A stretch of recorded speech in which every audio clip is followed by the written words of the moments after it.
Pourquoi, selon le Vedanta, la connaissance est l'incontournable, c'est la pièce manquante pour la réalisation du soi, ferme et définitive. Pourquoi? Parce que s'il s'agissait uniquement d'une expérience, de vivre un samadhi, etc., ce qu'on entend d'ailleurs dans la tradition, comme Swami Dayananda ou mon propre maître James Schwartz, il donne souvent l'exemple, imagine tu es en méditation et puis Dieu lui-même se présente à toi et te dit « Je suis Dieu, toi et moi sommes une seule et même conscience, jamais née hors du temps, hors de l'espace, etc. » Et donc tu aurais cet être lumineux, je sais pas moi, de 5 mètres de haut devant toi. Ton mental le prendrait littéralement pour un imposteur. Il n'achèterait pas le scénario. Pourquoi? Parce que c'est trop gros. Il y a besoin d'une déconstruction entre les deux. Il se dirait juste, oui, ok, il s'est passé un événement extraordinaire, un événement spécial, mais même si Dieu lui-même te disait ce que tu étais, tu ne croirais pas le truc, tu ne croirais pas au scénario.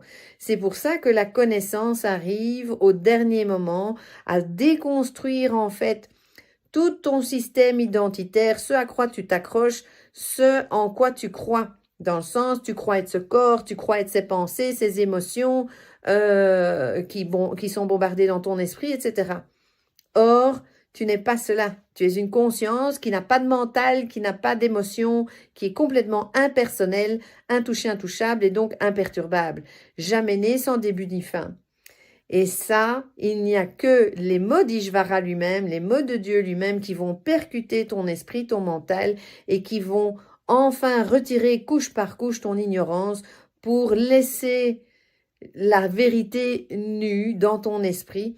Et là, enfin, il va l'accepter. Et là, enfin, cette connaissance va pouvoir donc transformer ton existence parce qu'elle va transformer ta vision du monde. Et donc, du coup, en conséquent, la façon dont tu vas vivre ton existence.